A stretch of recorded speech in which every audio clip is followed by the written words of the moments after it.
Tengan ustedes muy buenos días, muy buenas tardes. Mi nombre es Emilio Renzi y les voy a leer La pregunta del escritor Charles Lenard. A través de los barrotes de su celda, Clarence Wembley contemplaba cómo el sol descendía más allá de los altos y grises muros de la prisión. Una dulce sonrisa vagaba por sus labios y sentía el corazón invadido de alegría. Pronto el globo anaranjado se hundió detrás del muro, pero el cielo continuaba aún rojo. Transcurriría un buen rato antes de que oscureciera. Wembley se volvió hacia su camastro. Advirtió que su compañero de celda, Ed McGrew, dormía. Esto le complació. Ahora podía hojear en paz su álbum de recortes. Durante los últimos meses no se había atrevido a hacerlo. Ed se burlaba de él, se mofaba de su gran devoción por un crimen al cual debía su encarcelamiento. Pero hoy Clarence podía mirar su álbum. Se cumplía el 5º aniversario del día en que había sido sentenciado.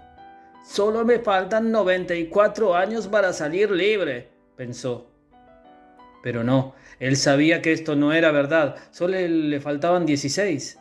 Dentro de 16 años podría solicitar la libertad condicional si lo deseaba. Probablemente no lo solicitaría. El juez lo había condenado a cadena perpetua. Clarence deseaba que lo hubiese condenado a 99 años de prisión. Le gustaba la frase, la encontraba dramática, grávida de sentido, pero cuando uno tiene ya 54 años de edad al ingresar a la cárcel, 20 años es todo lo que puede esperar vivir. Clarence se sentó al borde del camastro, se inclinó y sacó el álbum del lugar donde lo tenía escondido. Estaba lleno de recortes y fotografías del más sensacional crimen ocurrido en Wisterview y por el cual había sido condenado a cadena perpetua. Empezó a hojearlo.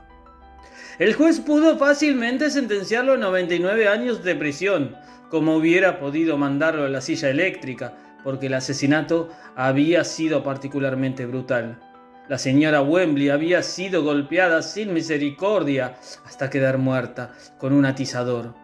La policía halló el rastro de sangre que iba de una a otra habitación hasta donde la víctima se había arrastrado en su vano intento por escapar a los golpes del asesino.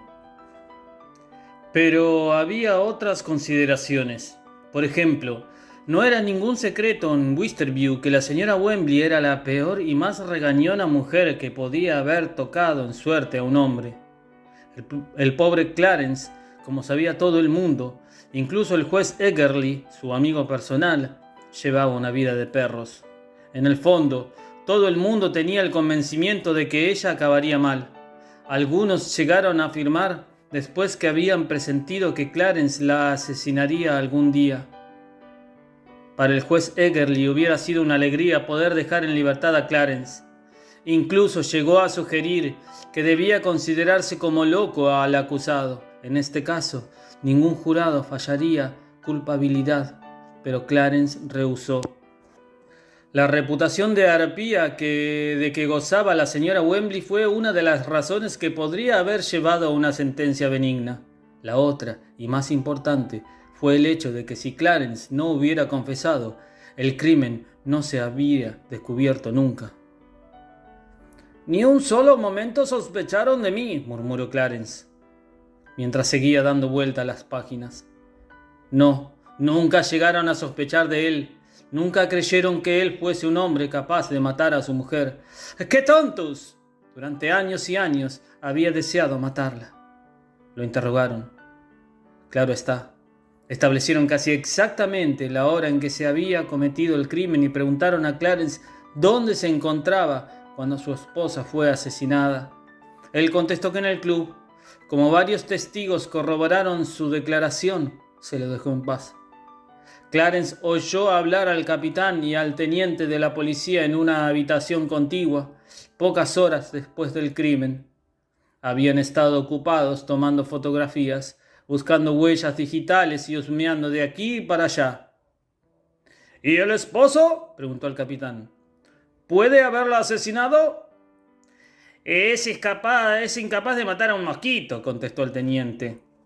De todos modos, ¿se ha comprobado su coartada? Sí, no se ha descuidado eso, aunque casi no era necesario.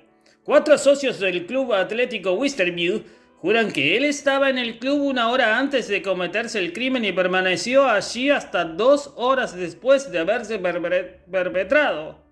No puede haberlo hecho. Tendremos que enfocar el caso desde otro ángulo.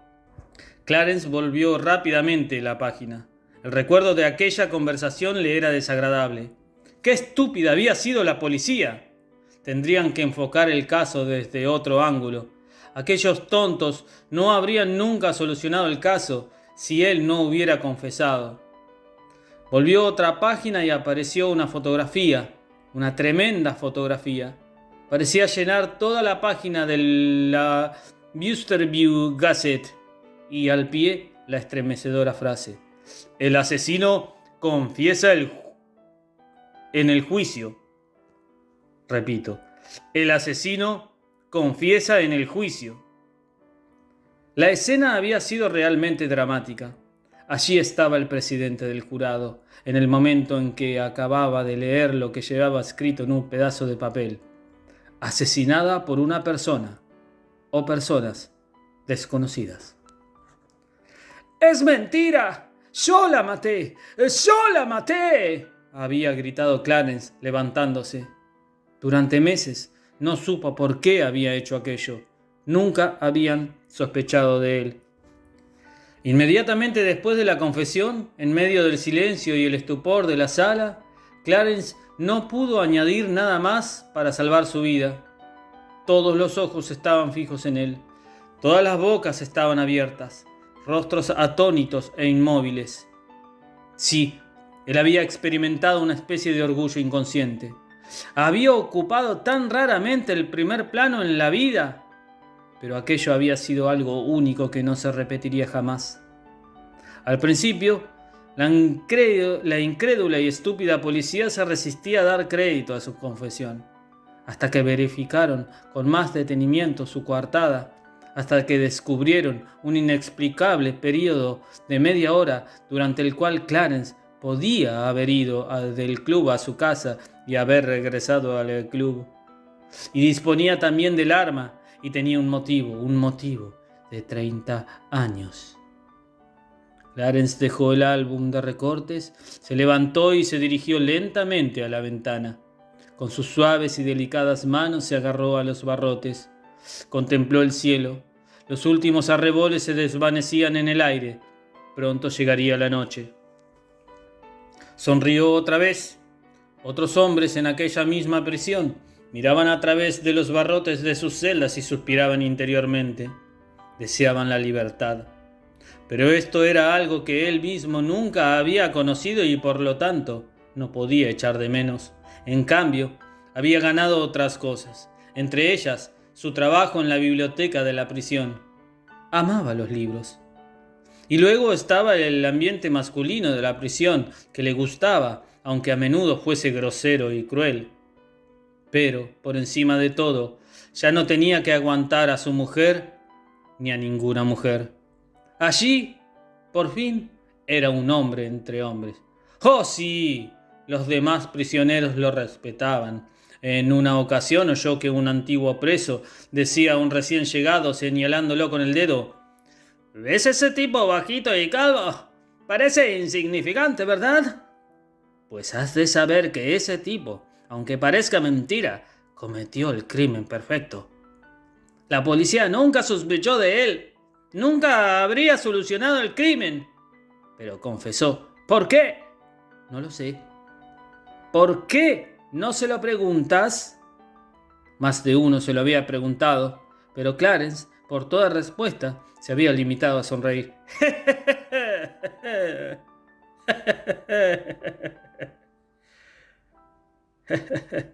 Guardaba celosamente su secreto. Nunca lo comunicaría a nadie. ¡No!, pensó, contemplando las tinieblas. ¡No puedo quejarme! No lamento haber confesado que la asesiné, pero a veces me pregunto: ¿quién la asesinó? Charles Lennart, en Antología de Lecturas de Misterio y de Terror, Barcelona, Turabo, 1978. Buenos días, buenas tardes, buenas noches. Soy Emilio Renzi y les voy a leer las consignas del paso denominado 3. La primera de las guías para empezar. A. Respondan a estas preguntas.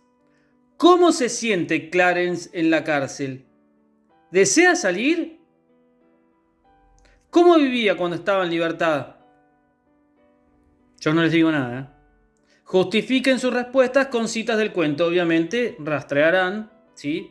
Creo que más que nada al principio hay datos sobre este punto A. No digo más nada. B. Expliquen qué opinión tenían de Clarence los policías mientras investigaban el caso. Tengamos en cuenta que es Clarence quien se autoincrimina de un crimen bastante fuerte, por el que lo condenan a cadena perpetua. Es decir, quizás les sirva a pensar qué pensarían ustedes de alguien que se autoincrimina por un crimen que no cometió, sabiendo que le van a dar cadena perpetua. C. Busquen en el final la frase que expresa que el personaje guarda un secreto. Expliquen a qué secreto se refiere y relaciónenlo con el título del cuento. La pregunta es la pregunta. ¿Quién la asesinó? Del diccionario a los textos. Relean el primer párrafo del cuento y respondan. ¿Cómo se oponen la primera y la segunda oración? Subrayen las palabras y las expresiones que marcan esta oposición. Luego, relean el texto completo y observen si esta oposición se mantiene a lo largo de todo el cuento. Estamos hablando de la oposición de un Clarence que mira a través de los barrotes de su celda mientras se le dibuja en el rostro una leve sonrisa. Repito, ¿quién la mató? 2. ¿En qué momento del día transcurre el relato? Busquen en el texto las palabras y las expresiones que lo indican y subrayenlas. Y 3. Copien la expresión que usa el teniente para indicar que Clarence no puede haber matado a su esposa. Escriban a continuación una expresión equivalente. Ahora nos dedicamos a releer con tranquilidad y detenimiento el texto, tanto como cada una de las consignas, a las que iremos resolviendo en el orden establecido. Saben que ante cualquier consulta me pueden consultar o escribir en cualquier momento a pablitomontoyita77@gmail.com. Les mando un abrazo, estamos en contacto. Aguante.